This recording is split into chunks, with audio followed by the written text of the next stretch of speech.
बिस्मिल्लाहिर्रहमानिर्रहीम। अस्सलाम वालेकुम नाज़रीन, मैं हूं साकिब बशीर। दुआ ज़हरा केस से मुतल्लिक अहम अपडेट आपके साथ शेयर करनी है।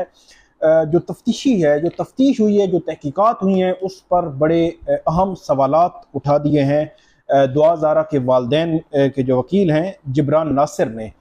इसके अलावा जो सिंध हाई कोर्ट का जो फैसला था उसको बाकायदा तौर पर अब चैलेंज करने का फैसला हो चुका है। सुप्रीम कोर्ट में ये फैसला जो है वो चैलेंज किया जा रहा है। बड़ी अहम जो है वो डेवलपमेंट हो सकती है, क्योंकि दुआ ज़हरा के जो वालिदैन हैं वो ये कहते हैं कि जितनी भी दस्तावेजी सबूत हैं उनके पास, उनकी जो बर्थ सर्टिफिकेट है, उनका जो निकाह नामा है, जो नादरा के पास उनका जो जितना भी रिकॉर्ड है, या उनका जो पासपोर्ट है, वो सारे दुआ ज़हरा की उम्र कुछ और बताते हैं और मेडिकल की रिपोर्ट उम्र कुछ और बताती है। यहां तक कि दुआ ज़हरा के वालिदैन ये भी कहते हैं कि उनकी शादी को 17 साल हुए, तो 17 साल कैसे उम्र हो सकती है दुआ ज़हरा की। तो ये बड़े इंपॉर्टेंट सवालात हैं जो सुप्रीम कोर्ट के सामने जब मामला आएगा तो मेरा ये ख्याल है कि ये केस एक नया रुख भी इख्तियार कर सकता है।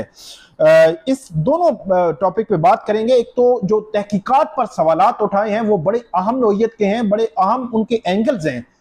एक एक करके मैं आपको बताऊंगा। सुप्रीम कोर्ट में जो जा रहे हैं, सुप्रीम कोर्ट क्या हो सकता है, सुप्रीम कोर्ट में जब जाएंगे तो सुप्रीम कोर्ट की क्या किस किस्म का ऑर्डर जो है वो पास कर सकती है और कितनी लिमिटेशन में रहेगी सुप्रीम कोर्ट, इन दोनों पे बात करेंगे। सबसे पहले जिब्रान नासिर जो है, उन्होंने जो खत लिखा है वो सिंध पुलिस को एक खत जो है वो लिखा गया है और तहकीकात उन्होंने कहा है कि तहकीकात जो है वो तब्दील की, तफ्तीशी अफसर को तब्दील किया जाए। इसमें दो तीन पॉइंट्स समझने वाले हैं, अगर चाहिए आपने कुछ सुना होगा इस हवाले से कि कौन कौन से पॉइंट्स में डेफिनेटली पुलिस जो है वो अपनी री इन्वेस्टिगेट कर सकती है इस किस्म के मामलात को। इसमें यह कहा गया है कि केस ने जो तफ्तीशी अफसर है वो डीएसपी शौकत शाहान ने मुद्दई मुकदमा के एतमाद को ठेस पहुंचाई कि उन पर अदम एतमाद का इजहार कर दिया है। बुनियादी तौर पर जो मुद्दई मुकदमा है इसके दुआ ज़हरा के जो वालिद हैं, उन्होंने तफ्तीशी अफसर पर अदम एतमाद का इजहार किया है और ये कहा है कि दुआ ज़हरा केस की तहकीकात के लिए कम से कम एसपी रैंक का जो ऑफिसर है उसको तफ्तीशी अफसर तैनात किया जाए। एसपी रैंक का तफ्तीशी अफसर डेफिनेटली वो अपर रैंक का होता है, तो उसकी तफ्तीश जो है वो डिफरेंट होगी, मुख्तलिफ होगी। केस की दोबारा तहकीकात करके केस का सप्लीमेंट्री चालान जमा कराए। ये बड़ा इंपॉर्टेंट नुकता है आपको समझने के लिए। एक चालान जमा हो चुका है ट्रायल कोर्ट में, सिंध की ट्रायल कोर्ट में, जहां पे जो सिंध पुलिस कहती है कि ये केस खत्म हो चुका, उसमें डिस्चार्ज भी कर दिया गया लोगों को। फर्दर भी सिंध पुलिस जो है वो बुनियादी तौर पर यह केस खत्म कर रही है जो चालान जमा हुआ है। लेकिन यहां पे कहा गया है कि आप दोबारा तहकीकात करें, आईजी सिंध जो है, और इसमें दोबारा सप्लीमेंट्री जो है चालान नई तहकीकात के तनाजुर में जो है वो जमा करवाया जाए और केस की शफाफ तहकीकात जो है वो कराई जाए, ये मुतालबा किया गया है। मुद्दई मुकदमा की जो पुलिस फाइल तक रसाई दी जाए, मतलब तफ्तीश जो हो रही है, कम से कम मुद्दई मुकदमा को तो मालूम हो कि तफ्तीश हो क्या रही है। इसके अलावा केस के तफ्तीशी अफसर ने अदालत में सी क्लास चालान जो है वो जमा करवाया है, जो चालान जमा हो चुका है, मैंने आपको बताया। और उसके बाद तफ्तीशी अफसर ने प्रोसिक्यूशन डिपार्टमेंट में पुलिस जो फाइल जमा नहीं कराई है। ये बड़ा इंपॉर्टेंट है कि जो प्रोसिक्यूशन डिपार्टमेंट है उसमें जो इन्वेस्टिगेशन ऑफिसर होता है उसको जो फाइल है वो जमा करवानी होती है।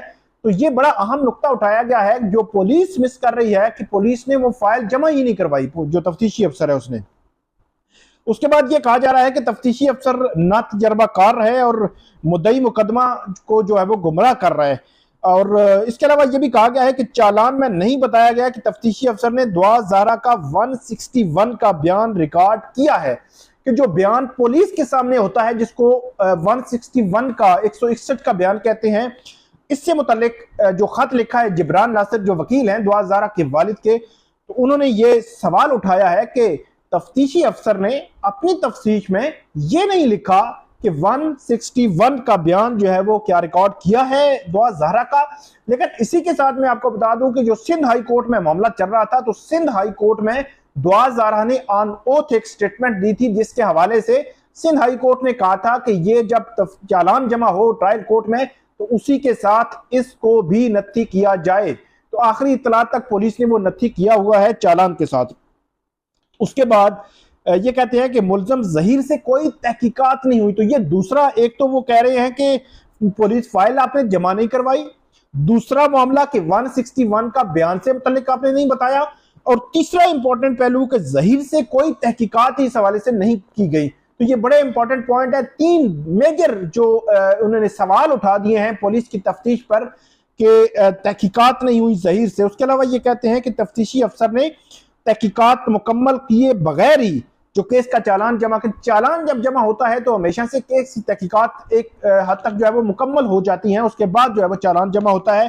तो ये चौथा इल्ज़ाम जो है वो लगा है पुलिस पर कि केस का जो चालान जो है वो जमा नहीं करवाया गया। उसके बाद ये भी कहते हैं कि पुलिस तफ्तीशी अफसर ने दुआ ज़हरा केस में जो शवाहिद थे वो नज़रअंदाज किए, जो शवाहिद थे वो नज़रअंदाज किए। जो ये बड़ा इंपॉर्टेंट है, बड़ा कि अहम शवाहिद को तफ्तीशी अफसर ने देखा ही नहीं, और दुआ ज़हरा की उम्र चालान में 17 साल बताई है। और इससे ये लगता है कि तफ्तीशी अफसर पर दबाव है, दबाव है। ये भी कहा गया है कि इससे लगता ऐसे है कि शायद तफ्तीशी अफसर पर दबाव है, इसलिए तो तफ्तीशी अफसर को इस केस से हटाया जाए, तब्दील किया जाए और नई तहकीकात का ऑर्डर किया जाए और एसपी रैंक का बंदा जो है वो इसकी तहकीकात करे। तो ये 5-6 किस्म के इल्जामात और जो लूप होल्स हैं तफ्तीशी अफसर या तफ्तीश में, जो दुआ ज़हरा केस की तफ्तीश में, उनकी निशानदेही बुनियादी तौर पर जिब्रान नासर ने की है। आईजी सिंध को जो खत लिखा है उसमें।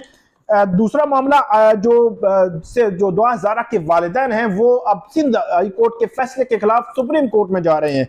अब सुप्रीम कोर्ट क्या दे सकती है इसमें, बुनियादी तौर पर मैं अगर आपको बताऊं तो दुआ ज़हरा के वालिदैन का जो दस्तावेजी सबूतों का केस है वो बड़ा मजबूत है, मेरी नजर में बड़ा मजबूत है। अब वहां पे जो सुप्रीम कोर्ट क्या देखती है कि सुप्रीम कोर्ट क्या नया बोर्ड जो तश्कील देगी, को मेडिकल बोर्ड जो दोबारा डिटरमिन करे दुआ ज़हरा की उम्र या उसके हवाले से को रिपोर्ट मुरतब करे, या दस्तावेजी सबूतों को सुप्रीम कोर्ट कैसे देखती है।